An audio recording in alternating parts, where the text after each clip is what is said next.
بسم اللہ الرحمن الرحیم۔ السلام علیکم دوستو، آج کی ہماری ویڈیو ارطغرل غازی میں دکھائی گئی ایک اہم کردار ماہپری خاتون کے بارے میں ہے۔ ہم نے تاریخ کے مطالعے سے یہ جاننے کی کوشش کی کہ وہ کون تھیں اور ان کے حالات زندگی کیا تھے، اور سب سے اہم سوال کہ کیا وہ اپنے شوہر سلطان علاؤالدین کیقوباد کو زہر دینے کی سازش میں شامل تھیں۔ اس حوالے سے اگر دیکھا جائے تو تاریخ ماہپری سلطان کو ہنات خاتون کے نام سے جانتی ہے، جو کہ سلطان علاؤالدین کیقوباد کی پہلی بیوی تھیں اور ماہپری سلطان کے نام سے بھی مشہور تھیں۔ سلجوقی تاریخ میں ماہپری سلطان ایک طاقتور خاتون سمجھی جاتی ہیں اور سلطان کیقوباد کے بعد آنے والے نئے سلطان غیاث الدین کی والدہ بھی تھیں۔ تاریخ کے مطابق وہ ایک آرمینیائی نسل کی عیسائی تھیں جن کے والد بازنطینی حکومت کی طرف سے ایک قلعے کے حاکم تھے۔ سلطان علاؤالدین نے ایک جنگی مہم کے دوران ان کے والد کے قلعے کا محاصرہ کیا، جس کے بعد ماہپری خاتون کے والد نے ہتھیار ڈال کر قلعہ سلطان کیقوباد کے حوالے کر دیا، اور تاریخ دانوں کے مطابق صلح کی شرائط میں اس نے اپنی بیٹی ماہپری خاتون کی شادی سلطان کیقوباد سے کی۔ کچھ تاریخ دانوں کے مطابق ماہپری خاتون نے سلطان کیقوباد سے شادی کے وقت اسلام قبول کیا، جبکہ بعض کے مطابق انہوں نے سلطان کیقوباد کی وفات کے بعد اپنے اوپر سلطان کے قتل کے لگائے گئے الزامات کا تاثر ختم کرنے کے لیے اسلام قبول کیا۔ بہرحال دوستو، ماہپری خاتون سلجوقی تاریخ کی ایک طاقتور لیکن متنازع خاتون تھیں۔ تاریخ دان ماہپری خاتون پر سلطان کیقوباد کو زہر دینے کا الزام لگاتے ہیں، اور اگر تاریخ کا مطالعہ کیا جائے تو جو واقعات درج ہیں ان کے مطابق سلطان کیقوباد کا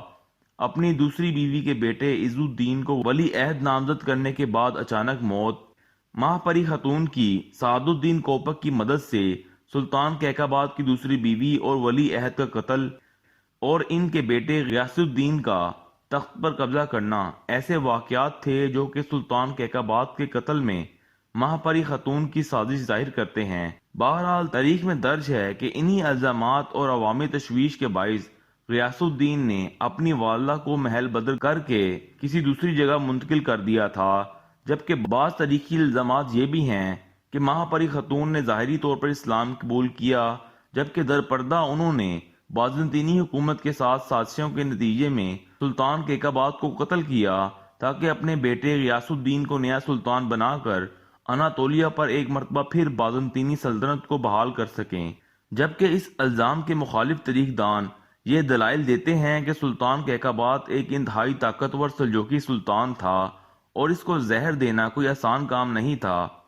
بہرحال دوستو، ماہپری خاتون کو سلطان کیقوباد کو قتل کرنے کے الزام میں کوئی حتمی مجرم قرار نہیں دیا گیا، بلکہ صرف ناپسندیدہ قرار دے کر محل بدر کیا گیا۔ تاریخ کے مطابق جب 1243 عیسوی میں منگولوں نے سلطان غیاث الدین کو کوزداغ میں شکست دے کر کیسری شہر پر قبضہ کیا تو ماہپری خاتون سلطان غیاث الدین کی بیوی کے ساتھ آرمینیا کے شہر ادانا فرار ہو گئیں، لیکن چند منگول آرمینیائی جاسوسوں نے ان کا پتہ لگایا اور منگولوں کے حوالے کر دیا، جہاں وہ منگول کمانڈر نویان کی قید میں رہیں، اور بعد ازاں سخت شرائط اور تاوان کے عوض انہیں سلجوقیوں کے حوالے کیا گیا۔ تاریخ میں ان کی موت کی وجہ اور کوئی حتمی تاریخ درج نہیں، لیکن سلطان غیاث الدین کی موت پر 1246 عیسوی میں ان کی والدہ ماہپری خاتون کا ذکر ملتا ہے، اور ایک تاریخ دان ابن بائبی صرف یہ بیان کرتا ہے کہ جلال الدین کراتائے زندہ ہیں جب ماہپری خاتون کی موت ہوئی ہے، اور یہ 1254 عیسوی ہے۔ ماہپری خاتون کا مزار کیسری شہر میں واقع ہے، جہاں ایک مسجد اور مدرسہ بھی موجود ہے، اور ہناد خاتون کمپلیکس کے نام سے مشہور ہے۔